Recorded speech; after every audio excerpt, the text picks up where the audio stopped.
I just want to welcome you to the UU Church of Urbana-Champaign, and thank you for being here this morning to honor the members of our community, each one represented by a heart here, who have died since the beginning of the pandemic, almost a year ago now. The current count, there are 102 hearts here at the moment. And Julie will say more about that. But I'd like to start with a moment of silence, just to bring our hearts together, our hearts and minds and spirits, to bring a good energy to this honor. I'll ring a bell to begin and then to end.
I would like to invite Julie Lout to say a few words.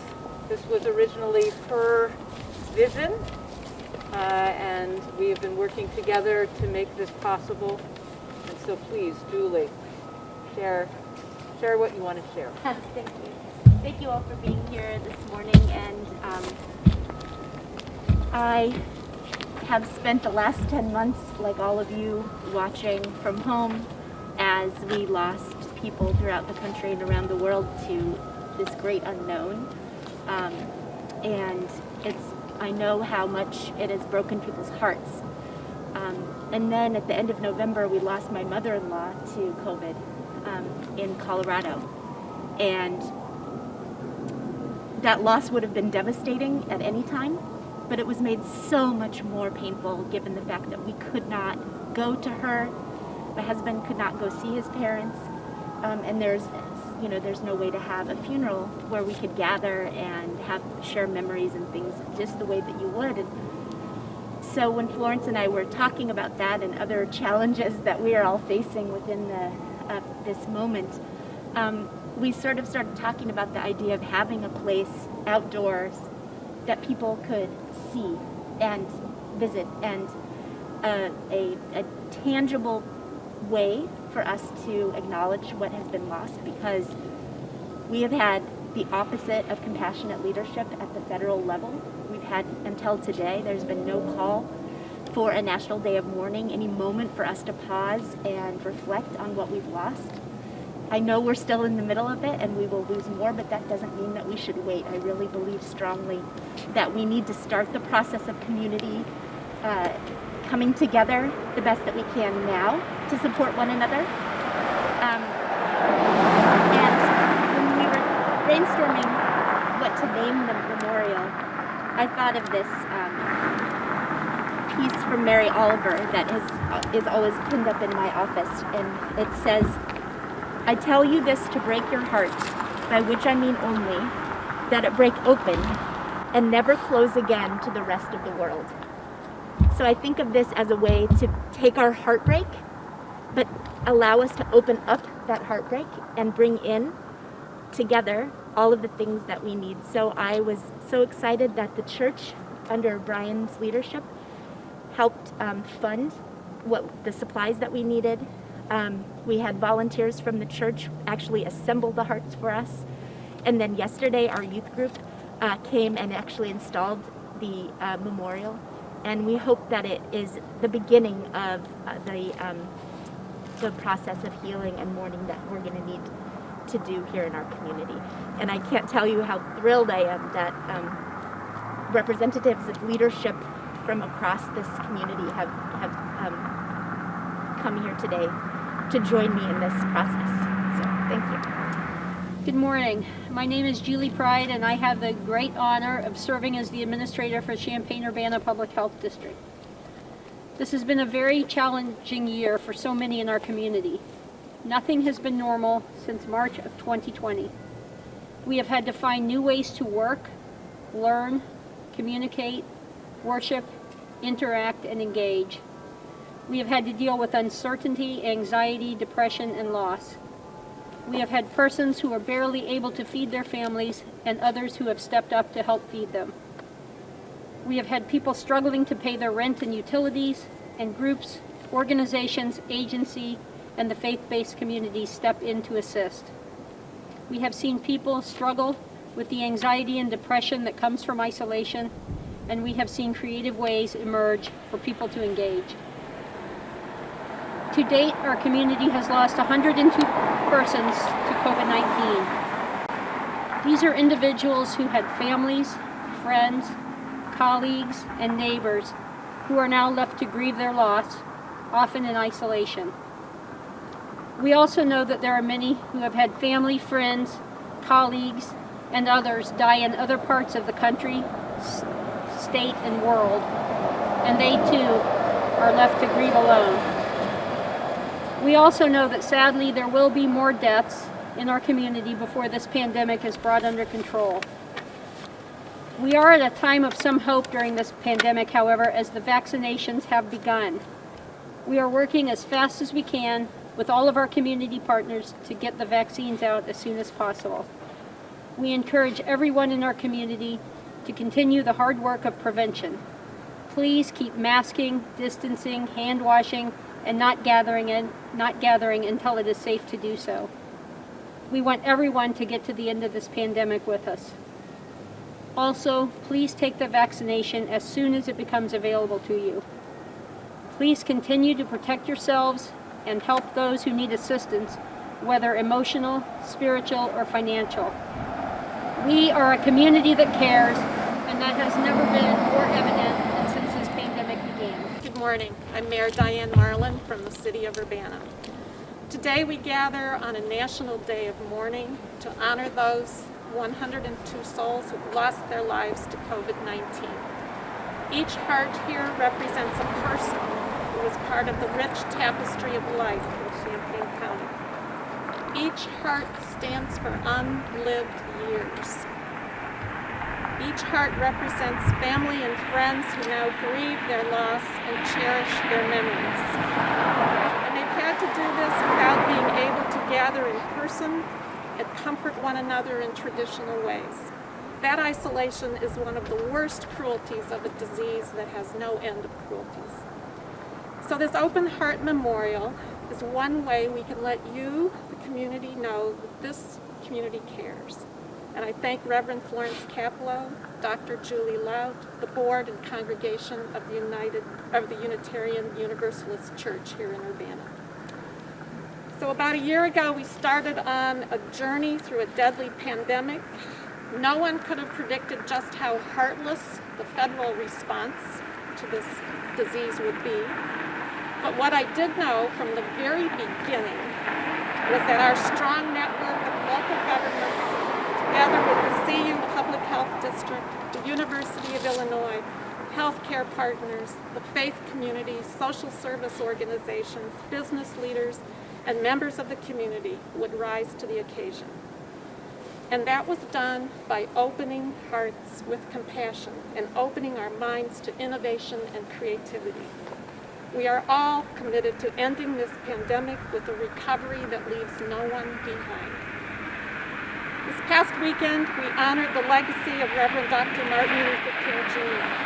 Dr. King always spoke of love, active, intentional love. He said, "Power without love is reckless and abusive, and love without power is sentimental and anemic. Power at its best is love implementing the demands of justice, and justice at its best is correcting everything that stands against it." So working together with open hearts at the local level, we are doing everything in our power to protect the health and well-being of our community. We grieve for the 102 people lost to COVID-19 and pledge in their memory and to their unlived years to move forward together with love. Hi, I'm Will Kiles, and I come on behalf of the City of Champaign. I'm a council member. I come on behalf of the mayor and all council members and the entire city just to take a second and take a time to reflect, as the sign would say, to reflect, to pray, and contemplate over what's happened over this past year. You know, when you think about 102 lives, you know, you read about it and it's a number, but when you start to really think, those are 102 lives, and they are not just 102 people. Those are people with families, those are people with friends, and there's a community that has been affected by COVID-19. I think this is an opportunity, if there's any silver lining, to be beyond thankful. Thankful that we can be here today, and thankful that we can continue to work in the fight to end this pandemic. It's also an opportunity to ask God, why am I here? Why wasn't I the 102? It's an opportunity to build, it's an opportunity to grow, and I want to thank the congregation because this allows us to not only heal, but to go forward with purpose. And so, as I close, that's what I believe God would have me to say, is that we need to heal, and we need to remember, and we just can't gloss over. We can't just gloss over and pretend, and as humans, we tend to do that. We tend to go to one event, and as leaders, it's this, it's that, and we don't think. This gives us an opportunity to think. And as we think, we heal, we grow, and we move forward. Thank you. I am Robert Jones, and I have the distinct pleasure of serving as the Chancellor of the University of Illinois, Urbana-Champaign. And it is my solemn honor to represent the students, the faculty, and the staff of the university at this dedication of this memorial to the lost members of our community to COVID-19. So I just want to first of all start by thanking our friends here at the Universalist Unitarian Church for creating this physical symbol of the devastation and the impact that this global pandemic has had on the lives of each and every one of us where we live, work, pray, and play.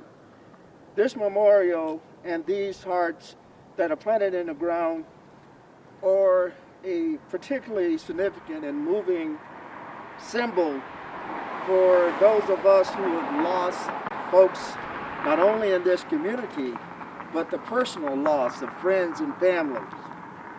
And I see these markers as a way for each time that I passed here, so I can remember those folks not only from across Champaign County, but for each of us to remember our loved ones who succumbed to this horrible infection.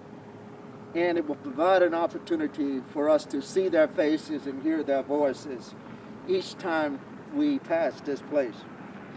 I certainly hope that these markers help us all to see and remember them, and that we will always keep them and remember, as Will just alluded to, that they're not statistics. They are individuals. They are human lives. Every infection, every hospitalization, and every death, and every life that was lost. This Open Hearts Memorial is a powerful testament, I think, to those that are lost in our community, but I also hope that it serves as a cause for inspiration to all of us to redouble our efforts to continue the hard work that is certainly going to be necessary to protect each and every one of us in the months to come. Folks, we've come a long way, and notwithstanding the vaccine and all the other innovations that have been brought to bear on this critical problem, we have a long way to go. The vaccinations are certainly a welcome light at the end of the tunnel, but that tunnel is still very long. Until we reach its end, again, I can't emphasize enough, as my colleagues have emphasized, we must continue to social distance. We must be vigilant about all of those things that we've been asked to do, and I know it's tiring. COVID-19 fatigue is real, but we've got miles to go before we sleep, and we owe it to each other to remain vigilant. And so for nearly a year, our entire community has come together virtually in every conceivable way to fight this pandemic and to do what is critically most important, that is to look out for one another. And I can tell you, I cannot be more proud to be part of such a community. So today, this Open Heart Memorial now gives us all an opportunity to do something that's critically important for a community. You celebrate together, but you also need an opportunity to grieve together. And while it may come with sadness, I truly believe that this is a very special, important gift that you all have given to us, that we will value and will be valued by each and every person in this community. So again, thank you for allowing me to be part of this occasion. Thank you, Chancellor. Before we close, I just want to add just a few words here. As we stand here, I am so aware that each of these beautiful red hearts is a human being, represents a human being who, as one person said, had years to live that were cut short. And that although there are 102 hearts here, there are thousands and thousands of hearts affected by each of these losses, spreading out across our community and across the country and across the world. So each of these hearts is connected to the whole world, even though it's just this little memorial on Green Street here in Urbana on this day of mourning. We're inviting the community to come. There's a space that's a handicap parking area here in front, so if someone can't get out of their car, they can come and be here. We'll have a bench here. There's one over here. We'll probably move it a little closer so that people can just sit and feel whatever they need to feel here. This will be here for at least the next couple of months. We'll be adding to it if there are more deaths, which, as Julie Pride tells us, is almost inevitable. If people have names of loved ones who have died in our county, we will add those names to the heart. We didn't do this to begin because, of course, it's anonymous due to privacy regulations. But we're already getting these names. And one of the things that's happening is people are sending us names of people from other parts of the country as well. And we're going to establish a Facebook page called COVID Hearts, where we can send those people to put those names and a heart there. But I know that we're going to start to see all these names, and the anonymity will end, and we can actually honor the people who have been lost. And finally, the idea is that this will move from congregation to congregation. We'll have this here for the next couple of months, and then it will move to another congregation, and we will keep this going until this pandemic is over. That's our commitment. And I just want to thank you all for being here today. And and for the community for being a place of open hearts. I feel that is true of Champaign-Urbana. So these are open hearts in both ways, both to honor those who've been lost and also to honor the great hearts of the people of this community. So Sally, do you have some words for us? I'll say thank you all for being here to gather and mourn together the loss of our community members to COVID-19. And as we gather to mourn, may we remember that a memorial is not a grave. We are not here to lay these souls to rest. That sacred work is being done by their families, their loved ones, their own priests and ministers and rabbis.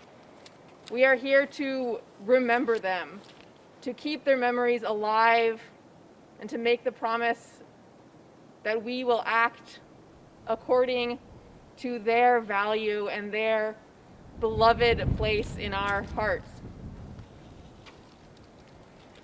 Normally, we would close by gathering close, holding hands, touching shoulders, but of course, all of that is out of reach to us today.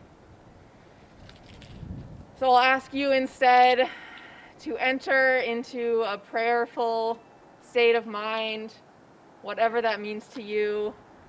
Take a breath, feel your rib cage expand, and feel the connections between us today. They exist even if we can't reach out and touch each other's hands. And we'll end with some words of blessing originally written by Unitarian Universalist minister Kathleen McTeague. Truly a memorial prayer meant to help us remember how we will act in memory of those we've lost. She writes, "They are with us still, in the struggles we choose for ourselves, in the ways we move forward in our lives and bring our world forward with us. It is right to remember the names of those who gave us strength in this choice of living. It is right to name the power of hard lives well lived. We share a history with these lives. We belong to the same motion. They too were strengthened by what had gone before. They too were drawn on by the vision of what might come to be. Those who lived before us, who struggled for justice and suffered injustice. They have not melted into the dust and have not disappeared. They are with us still. The lives they lived hold us steady. Their words remind us and call us back to ourselves. Their courage and love evoke our own. We, the living, carry them with us. We are their voices, their hands and their hearts. We take them with us, and with them choose the deeper path of living. May we carry all of these beloved community members with us today and every day. Amen."